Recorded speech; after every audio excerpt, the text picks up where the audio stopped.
Hey guys, this is Matt Lamarca from FantasyLabs and the Action Network. And today I am going to go over the NBA contest dashboard and how you can use that to help improve your NBA DFS lineup building process. So this is a really cool tool that we have, probably not as popular as things like the models or the trends tool ownership, but I think this is a really, really useful tool for people who are serious about improving their DFS game. So you would find that in the NBA drop-down menu. Go to the contest dashboard. You can start with the date selection up here. So I'm going to put it on January 6th. All the contests that we have the ownership info for will be available here. So we'll look at this $15 fadeaway from Monday night. And what I really like about this tool is it allows you to view the exposures for particular players in that contest. So I have Osimo selected here. He's a big time, DFS professional.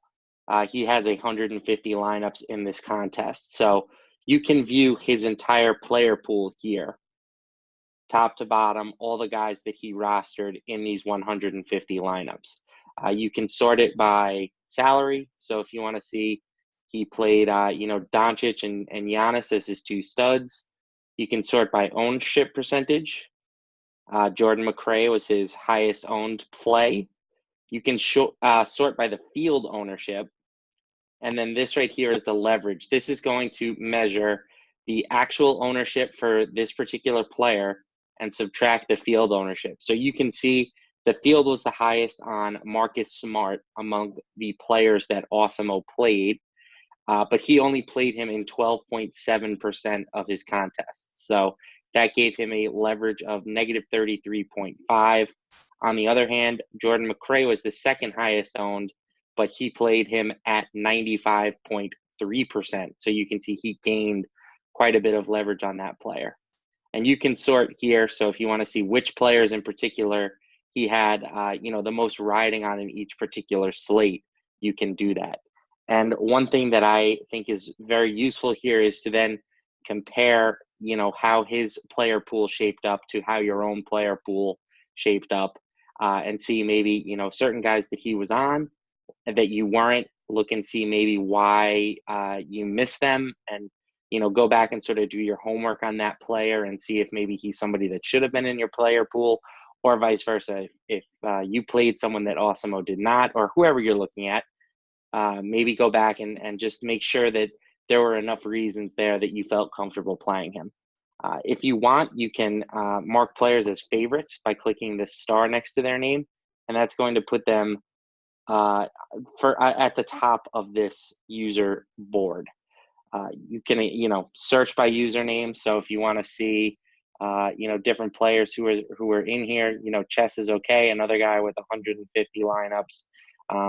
You'll be able to see by entries as well. So if you only want to look at the guys who max entered, you'll be able to see which people in particular did that. So you can go through and then just compare their player pools against each other, against your own. And I think that's a very helpful process in terms of just becoming better at player selection.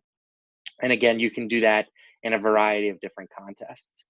The stack seeker here is really cool because we talk about player ownership a lot, but I think that can be a little bit overvalued, overblown. The goal is to have a unique lineup, right? So looking at player combinations and their ownership, I think, is more important than just individual player ownership. So, for example, Marcus Smart, Jordan McRae, they were the two highest owned players in this contest, but only 18% roughly had those two players in there. If you add in Eric Pascal, who was the third, that number drops to less than 10%.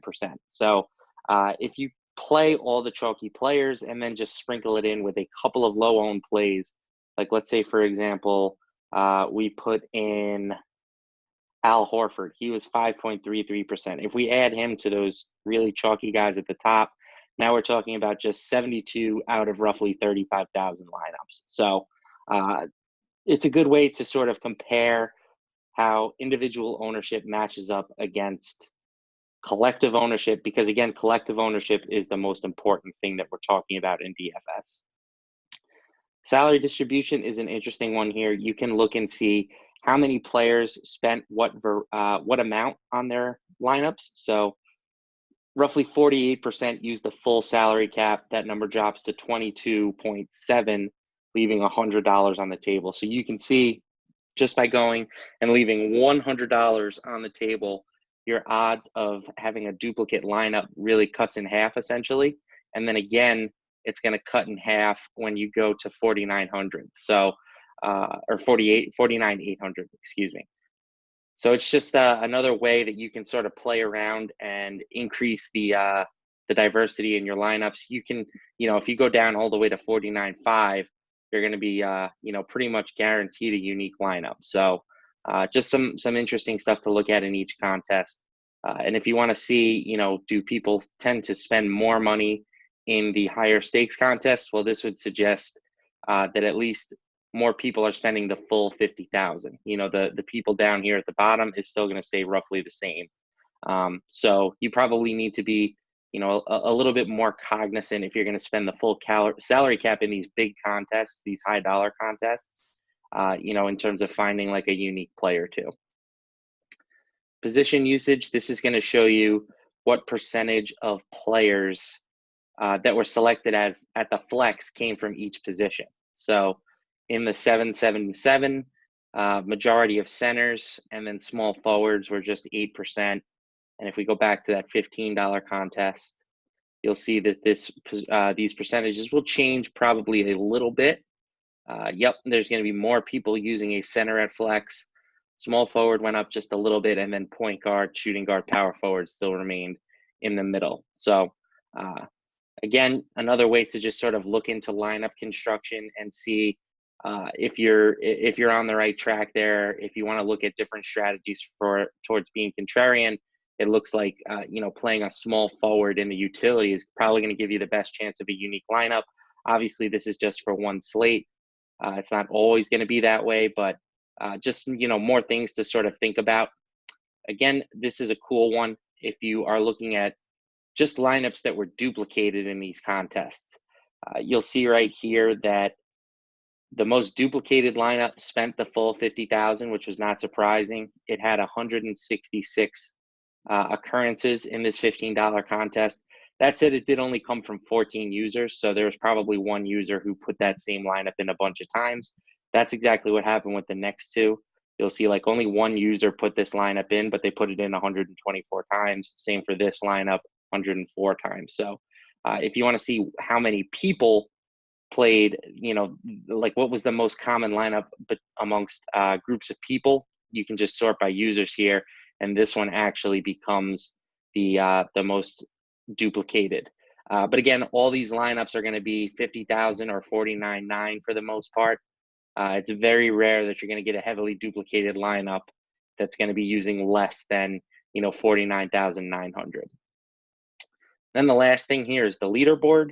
This is just going to show you the top 100 or so entries in the contest that you are looking at. And one thing that I really like here is it breaks down the exposures of this top 100 lineups by position. So 67% of the people that finished in the top 100 used Marcus Smart, 63% had Jordan McRae, and so on and so forth. You can sort of go down the list there. You can also view, again, if you want to see this guy Nickelback for life, he had 150 entries in there. He won first place. So you can, sort of use that in combination with this first tool. You can go back, you can search for him, look at his 150 lineups and how his exposures compared to the field. So right now I actually have 2 players selected.